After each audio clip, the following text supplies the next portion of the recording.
الحمد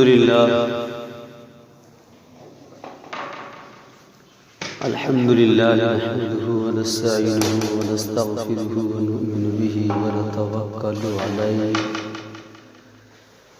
ونعوذ بالله من شرور أنفسنا ومن سيئات أعمالنا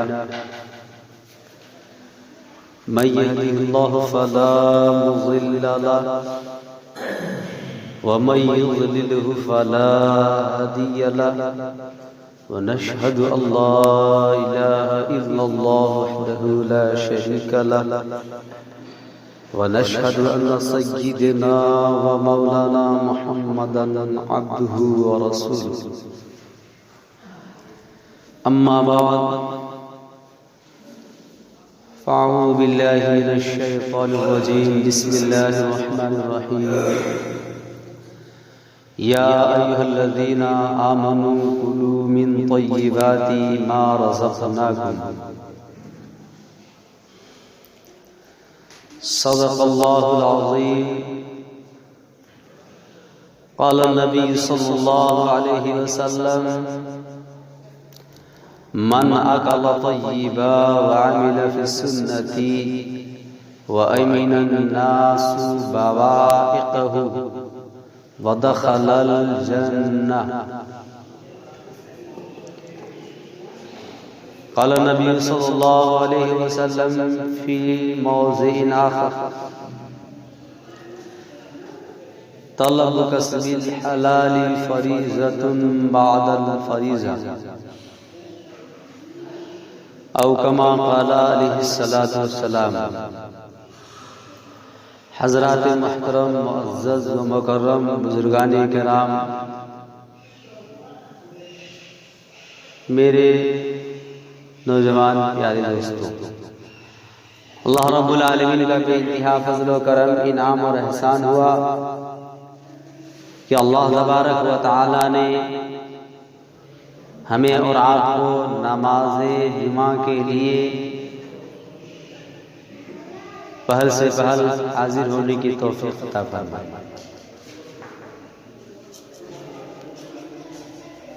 میرے دوستو،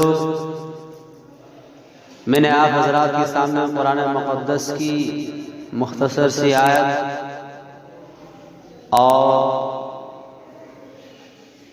احادیث مبارکہ پڑھی ہے۔ بارگاہ رب العالمین سے دعا ہے کہ چند باتیں مجھے انہی کی ضمن میں صحیح کہنے کی اور ہم اور آپ کو اس پر عمل کرنے کی توفیق عطا فرمائے۔ میرے دوستو، میرے اور آپ کے نبی تاجدار مدینہ محمد عربی صلی اللہ علیہ وسلم ارشاد فرماتے ہیں، من اکل طیبا، روایت کرنے والے حضرت ابو سعید خدری رضی اللہ تعالی عنہ، من اکل طیبا وعمل فی السنت وامن الناس بوائقہ ودخل الجنہ۔ گویا میرے اور آپ کے نبی تاجدار مدینہ محمد عربی صلی اللہ علیہ وسلم صاحب ایمان والوں کو، کلمہ پڑھنے والوں کو، ایمان والوں کو، انبیاء علیہ السلام پر ایمان لانے والوں کو بشارت دے رہے ہیں، خوشخبریاں دے رہے ہیں، اس کے لیے علی الاعلان جنت کا سرٹیفکیٹ دے رہے ہیں۔ میرے اور آپ کے لیے حضور پاک صلی اللہ علیہ وسلم تین باتوں کی طرف اس حدیث مبارکہ میں تین بات کی جانب اشارہ کیا ہے، تین عمل کی جانب بتلایا ہے کہ جن صاحب ایمان نے جس مسلمان نے ان تین باتوں پر عمل کر لیا، میرے اور آپ کے نبی تاجدار مدینہ محمد عربی صلی اللہ علیہ وسلم ارشاد فرماتے ہیں وہ جنت میں داخل ہو گیا۔ ایک ہوتا ہے اللہ کے نبی سرکار دو عالم صلی اللہ علیہ وسلم نے یہاں لفظ دخلا ماضی کا فعل استعمال کیا، مستقبل کا استعمال نہیں کیا یا حال کا استعمال نہیں کیا کہ داخل ہوتا ہے یا ہوگا، بلکہ میرے اور آپ کے نبی نے علل اعلان ڈنکے کی چوٹ سے یہ بشارت دے دی کہ جن صاحب ایمان نے ان باتوں پر عمل کر لیا وہ انسان، وہ صاحب ایمان جنت میں داخل ہو گیا۔ میرے عزیز دوستو، جنت کسے کہتے ہیں؟ جنت ایک باغ کو کہا جاتا ہے، لیکن یہاں جنت سے مراد وہ خدائی باغ ہے، جس باغات کے اندر یہ وہ خدائی باغ مراد ہے جہاں پر ہر طرح کے عیش و عشرت کا سامان موجود ہے۔ دنیاوی باغ و بہار نہیں جو چند دنوں کے لیے، کچھ لمحات کے لیے، کچھ گھڑی کے لیے، کچھ مدت کے لیے ان باغوں کو سجایا جاتا ہے اور وہ کچھ مدت کے بعد وہ ختم ہو جائیں گے۔ یہاں جنت سے وہ باغ مراد ہے اور باغ سے وہ باغ مراد ہے جہاں کے سامان، جہاں کے پھل، پورے پھل، جہاں کے میوے، جہاں کے عیش و عشرت کا سامان، جہاں کے چشمہ کبھی ختم ہونے والے نہیں ہے، وہاں کے ذائقہ کبھی بدلنے والے نہیں ہے۔ اس باغ کے خدائی باغ کے پھلوں کا ذائقہ کبھی بدلنے والے نہیں ہے۔ دنیاوی باغات میں آپ جائیں گے، کوئی پھل میٹھا، کوئی کڑوا، لیکن وہاں ایسا نہیں ہوگا، ہر پھل ذائقہ دار ملیں گے۔ وہ باغ، اس باغ کو انعامات اللہ کے حبیب سرکار دو عالم صلی اللہ علیہ وسلم ارشاد فرماتے ہیں، جنہوں نے ان باتوں پر عمل کر لیا وہ صاحب ایمان اس باغات میں داخل ہو گیا۔ میرے عزیز دوستو، جنت میں داخل ہونے کے لیے ہر انسان اپنی کوشش کرتا ہے، نیک عمل کی جانب کوشش کرتا ہے کہ نیک عمل کرتا ہے۔ ایک انسان روزہ رکھ رہا ہے، روزہ رکھنے والے انسان سے پوچھا جائے آپ روزے رکھتے ہیں، اس کے بدلے میں آپ کو کیا چاہیے؟ وہ روزے دار کہے گا یہی تو کہے گا نا جنت۔ نماز پڑھنے والوں سے پوچھا جائے آپ نماز پڑھ رہے ہیں، اس کے بدلے میں آپ کو کیا چاہیے؟ وہی تو کہے گا نا جنت۔ تہجد پڑھنے والوں سے پوچھا جائے آپ تہجد پڑھ رہے ہیں، اس کے بدلے میں تہجد پڑھنا، وہ بھی اس سردی کے موسم میں کڑاکے کی سردی ہو رہی ہے اور رات کے کچھ حصے گزر جانے کے بعد، وہ رات کے کچھ حصے گزر جانے کے بعد فجر سے پہلے نماز تہجد پڑھ رہے ہیں، یہ سردی کے، یہ کڑاکے کے سردی میں وضو بنا رہے ہیں، نرم گرم بستر کو چھوڑ کر کے اٹھ رہے ہیں۔ ان سے پوچھا جائے آپ اس کڑاکے کے سردی میں اپنی نیند کو قربانی دے رہے ہیں، نرم اور گرم بستر کو چھوڑ کر کے آپ نماز تہجد کے لیے اٹھے ہیں، کھڑے ہیں، پڑھ رہے ہیں، آپ کو اس کے بدلے میں کیا چاہیے؟ یہی تو کہے گا نا جنت۔ حج کرنے والوں سے پوچھا جائے آپ اتنے رقم کو لگا کر کے، اتنے پریشانیوں کو جھیلنے کے بعد آپ کو جو ہے وہاں جانے کا ویزا ملا اور آپ اتنے پیسے کو قربانی دے کر کے حج کر رہے ہیں، اس کے بدلے میں آپ کو کیا چاہیے؟ یہی تو کہے گا نا جنت۔ صدقہ دینے والوں سے پوچھا جائے آپ غریبوں پر صدقہ دے رہے ہیں، صدقہ کی مال غریبوں پر لٹا رہے ہیں، اس کے بدلے میں آپ کو کیا چاہیے؟ یہی تو کہے گا نا جنت۔ ارے زکات دینے والوں سے پوچھا جائے آپ زکات اپنے مالوں میں سے نکال رہے ہیں، اس کے بدلے میں آپ کو کیا چاہیے؟ یہی تو کہے گا نا جنت۔ قرآن کریم کی تلاوت کرنے والوں سے پوچھا جائے آپ قرآن کریم کی تلاوت کر رہے ہیں، آپ قرآن کریم کی تلاوت محبت کے ساتھ کر رہے ہیں، باوضو تلاوت کر رہے ہیں، آپ کو اس کے بدلے میں کیا چاہیے؟ یہی تو کہے گا نا جنت۔ قرآن کریم کی تلاوت کو سننے والوں سے پوچھا جائے آپ کو قرآن کریم کو پڑھنا نہیں آتا، لیکن پڑھنے والوں کے سامنے آپ بیٹھ کر کے قرآن کریم کی تلاوت کو سن رہے ہیں، اس کے بدلے میں آپ کو کیا چاہیے؟ یہی تو کہے گا نا جنت۔ ارے مدارس بنانے والوں سے پوچھا جائے آپ مدارس کی تعمیر کرا رہے ہیں، مدارس کی عمارتوں کو بنوا رہے ہیں، عالی شان بلڈنگوں کو تعمیر کروا رہے ہیں، اس میں پیسے خرچ کر رہے ہیں، اس کے بدلے میں آپ کو کیا چاہیے؟ یہی تو کہے گا نا جنت۔ مساجد بنانے والوں سے پوچھا جائے عالی شان گنبد آپ مساجد کے اندر بنوا رہے ہیں، مسجد کی ضروریات کو آپ پورا کر رہے ہیں، اس کے بدلے میں آپ کو کیا چاہیے؟ یہی تو کہے گا نا جنت۔ غریبوں کو مدد کرنے والوں سے پوچھا جائے جو بے سہارا ہے اس کو سہارا دینے والوں سے پوچھا جائے آپ بے سہاروں کو سہارا دے رہے ہیں، اس کے بدلے میں آپ کو کیا چاہیے؟ یہی تو کہے گا نا جنت۔ یتیموں کو سہارا دینے والوں سے پوچھا جائے آپ یتیموں کو سہارا دے رہے ہیں، اس کے بدلے میں آپ کو کیا چاہیے؟ یہی تو کہے گا نا جنت۔ اور اتنا ہی نہیں اتنا ہی نہیں، بڑے بزرگوں کے اکرام کرنے والوں سے پوچھا جائے آپ بڑے بزرگوں کی اکرام کرتے ہیں، اس کی تعظیم کرتے ہیں، اس کے بدلے میں آپ کو کیا چاہیے؟ یہی تو کہے گا نا جنت۔ ماں باپ کی خدمت کرنے والوں سے پوچھا جائے آپ ماں باپ کی خدمت کر رہے ہیں، اس کے بدلے میں آپ کو کیا چاہیے؟ یہی تو کہے گا نا جنت۔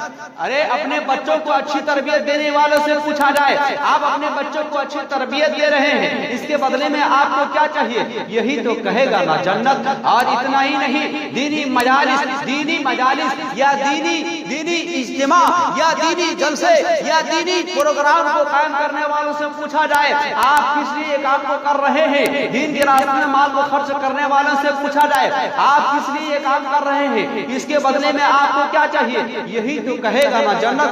گویا کہ دنیا کا ہر انسان، ہر صاحب ایمان جو کار خیر کرنے والا ہو، چاہے جس لینڈ سے وہ کار خیر کر رہا ہو، اپنی حیثیت کے مطابق کر رہا ہو یا حیثیت سے باہر کر رہا ہو، اپنی وسعت کے مطابق کر رہا ہو، فراغ دلی سے کر رہا ہو، وہ انسان یہی کہے گا، ہر انسان یہی بتلائے گا، ہر صاحب ایمان یہی کہے گا کہ ہر ایک نیک کے بدلے میں مجھے جنت چاہیے۔ اتنے اعمال کرنے والے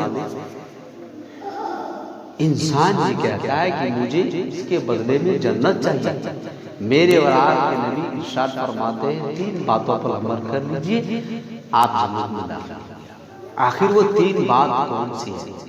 میرے عزیز دوستو، جب یہ بات میرے اور آپ کے نبی تاجدار مدینہ محمد عربی صلی اللہ علیہ وسلم نے ارشاد فرمایا، یہ احادیث مبارکہ آپ حضور پاک صلی اللہ علیہ وسلم نے پیش کیا، صحابہ کرام نے پوچھا یا رسول اللہ صلی اللہ علیہ وسلم پھر تو اس زمانے میں ہر ایک شخص جنتی ہوگا، لیکن اگلی بات سنیے، میرے اور آپ کے نبی حضور پاک صلی اللہ علیہ وسلم نے ارشاد فرمایا اس زمانے میں، اس حالات میں، اس دور میں ان 3 باتوں پر عمل کرنے والے بھی بہت کم ملیں گے۔ 3 ہی بات ہے اور ان 3 باتوں پر عمل کرنے والے بھی کم ملیں گے، بہت کم کی تعداد ملیں گے۔ پہلی بات من اکل طیبا، جس نے حلال کھانا کھایا۔ دوسری بات وعمل فی سنتی، جس نے حضور پاک صلی اللہ علیہ وسلم کی سنت پر عمل کیا۔ تیسری بات وامن الناس بوائقہ، لوگوں کو تکلیف دینے سے محفوظ رہا، لوگوں کو تکلیف دینے سے اپنے آپ کو بچایا۔ کتنا آسان ہے، صرف 3 بات۔ سب سے پہلی بات من اکل طیبا، جس نے حلال کھانا کھایا، جائز کھانا کھایا، محنت کا کھانا کھایا، کسی دوسرے کے حق کو نہیں مارا، ظلم کر کے نہیں، ظلم ستم کے ساتھ کسی کو تکلیف دے کر کے، کسی کو ستا کر کے، کسی کے مال کو ہڑپ کر کے یا کسی کے پیسے کو، کسی کی مزدوری کو رکھ کر کے کھانا نہیں کھایا، بلکہ حلال کھانا کھایا۔ من اکل طیبا۔ سعد بن ابی وقاص رضی اللہ عنہ تاجدار مدینہ محمد عربی صلی اللہ علیہ وسلم سے کہتے ہیں یا رسول اللہ صلی اللہ علیہ وسلم میرے لیے آپ دعا فرما دیجئے کہ مستجاب الدعوات بن جاؤں، گویا میری ہر دعا اللہ رب العالمین قبول کر دے۔ میرے لیے آپ دعا کر دیجئے کہ میری ہر دعا کو میرا رب قبول فرما لے۔ میرے عزیز دوستو، حضور پاک صلی اللہ علیہ وسلم نے ایک جملہ ارشاد فرمایا، اے سعد بن ابی وقاص رضی اللہ عنہ، حلال کھانے کو اپنا لو، تم مستجاب الدعوات خود بن جاؤ، تمہاری ہر دعا خود بخود قبول ہو جائے گی۔ جو دعا مانگو گے اللہ قبول کرے گا۔ تم حلال کھانے والے بن جاؤ، محنت کی کمائی کھانے والے بن جاؤ، کسی کو تکلیف نہ دو، کسی کو ستاؤ نہیں، کسی کے حق کو نہ مارو، چاہے بھائی کا حق ہو، بہن کا حق ہو، ماں کا حق ہو، رشتہ دار کا حق ہو، باپ کا حق ہو، کسی کا حق مت مارو، مزدور کا حق ہو یا جو آپ کا حق بنتا ہے اس حق میں سے کسی کا حق نہ کھاؤ۔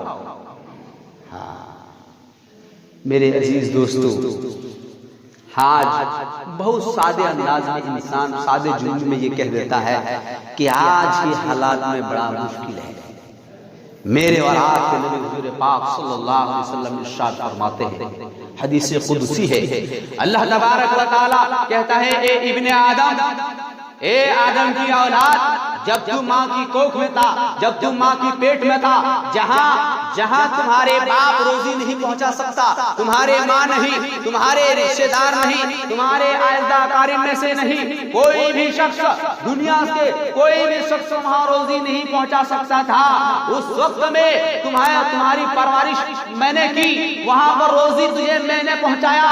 جو خدا ماں کی پیٹ میں روزی پہنچا سکتا ہے، کیا وہ دنیا میں نہیں پہنچا سکتا ہے؟ میرے اور آپ کے نبی سرکار دو عالم صلی اللہ علیہ وسلم ارشاد فرماتے ہیں، اللہ تبارک و تعالیٰ کا ارشاد فرماتا ہے، اے ابن آدم، جب تم ماں کی پیٹ میں تھا اس وقت میں نے تجھے روزی دی، وہاں پر تمہارے پرورش کی، تمہارے دیکھ ریکھ میں نے کی ہے۔ اب تو دنیا کے اندر آ گیا، اب تو دنیا کے اندر آ گیا، اب دنیا کے اندر آنے کے بعد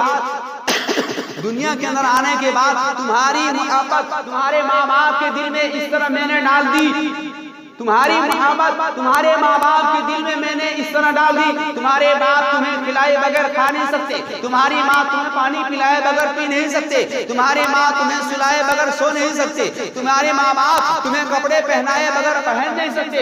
گویا ہر ایک چیز میں اللہ تبارک و تعالیٰ ارشاد فرما رہا ہے کہ تمہارے محبت تمہارے ماں باپ کے دل میں اس قدر ڈال دی، تمہاری ہر ایک ضروریات کو پہلے پوری کی، بعد میں کو پوری کی۔ اب تو دنیا کے اندر آ گیا، اب تو بڑا ہو گیا، اب تو جوان ہو گیا، اب تو طاقتور ہو گیا، اب تو پہلوان ہو گیا، اب تو محنت کر سکتا ہے، اب تو مزدوری کر سکتا ہے۔ اللہ تبارک و تعالیٰ تمہارے آنکھوں تمہیں دیکھنے کے لیے آنکھوں میں صلاحیت دی ہے، بازوؤں میں طاقت دی ہے اور پیروں میں طاقت دی ہے، تو چل سکتا ہے، کانوں سے تو سن سکتا ہے، آنکھوں سے تو دیکھ سکتا ہے، دماغ سے تو سوچ سکتا ہے، اور تو پاؤں سے چل سکتا ہے، ہاتھ سے محنت مزدوری کر سکتا ہے۔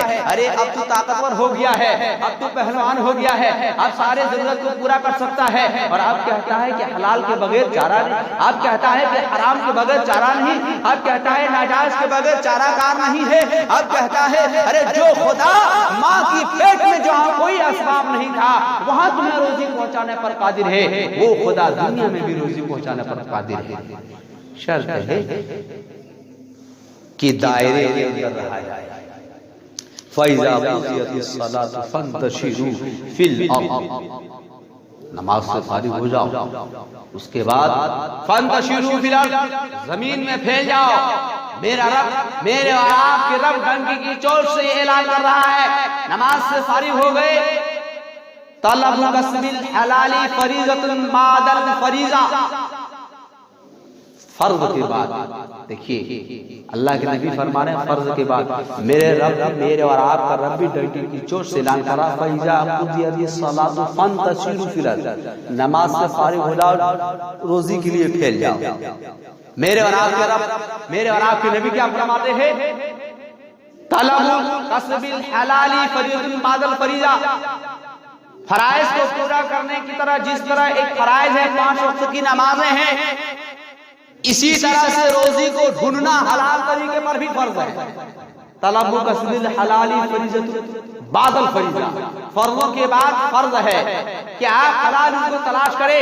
میرے اور آپ کے نبی نے یہ نہیں کہا کہ آپ حلال رزق تلاش کر رہے ہیں نماز چھوڑ دیں، آپ حلال رزق تلاش کر رہے ہیں آپ نماز کو چھوڑ دیجئے، آپ حلال رزق تلاش کر رہے ہیں آپ روزے کو چھوڑ دیجئے، یہ نہیں کہا۔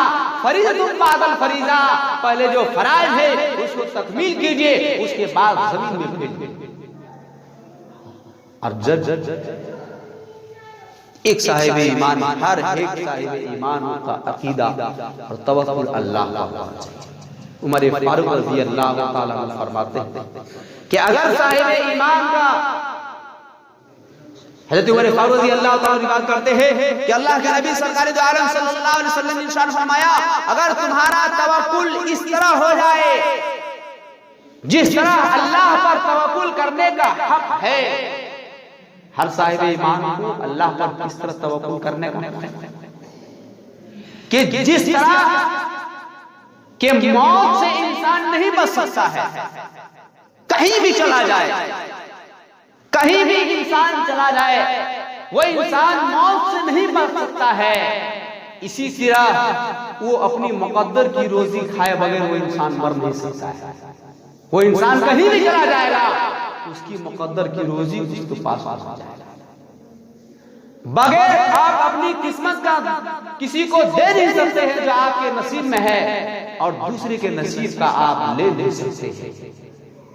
جی بہرحال میں عرض کر رہا تھا کہ اللہ کے نبی سرکار عالم صلی اللہ علیہ وسلم ارشاد فرماتے ہیں کہ تمہارا توکل اس طرح ہو جائے، صاحب ایمان کا یقین اس طرح ہو جائے جس طرح اللہ پر توکل کرنے کا حق ہے. تو ایمان والا کا حق توکل اللہ پر اس طرح ہونا چاہیے، یقین اس طرح ہونا چاہیے، بھروسہ اس طرح ہونا چاہیے کہ جس طرح انسان موت سے نہیں بچ سکتا ہے اس طرح میری قسمت کی جو روزی ہوگی وہ تو مجھے ملے گی. یہ ہے کہ ہم شریعت کے دائرے میں رہتے ہوئے کام کریں، محنت کریں، ذریعہ معاش تلاش کریں. اس طرح اگر تمہارا یقین ہو جائے گا جس طرح اللہ پر توکل کرنے کا حق ہے تو تمہیں بھی روزی اسی طرح اللہ رب العالمین عطا کرے گا جس طرح اللہ تبارک و تعالی پرندوں کو روزی دیتا ہے. پرندوں کو اللہ تعالیٰ کس طرح روزی دیتا ہے؟ پرندے کئی کھیتی کرتے ہیں، صبح کو ہوتا ہے نکل جاتا ہے اور اڑ کر کے شام تک آتے ہیں، دوپہر تک آتے ہیں، اپنا پیٹ بھر کے آتے ہیں. اور اگر ان کے بچے بھی گھونسلے میں ہوتے ہیں تو بچوں کا بھی پیٹ بھرتے ہیں. تو میرے عزیز دوستو، میرے جو حدیث پاک آئی تھی من اکل طیبا وعمل فی سنتی وامن الناس بوائقہ ودخل الجنہ، کہ جس نے ان تین باتوں پر عمل کر لیا وہ سب سے جنت میں داخل ہو گیا.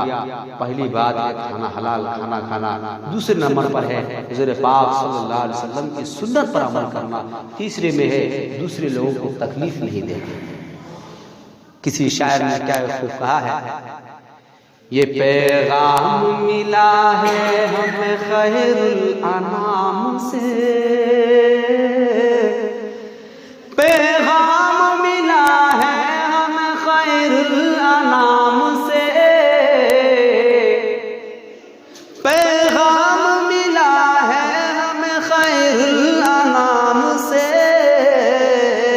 کہ فاقہ بہتر ہے رزق حرام سے، فاقہ بہتر ہے رزق حرام سے.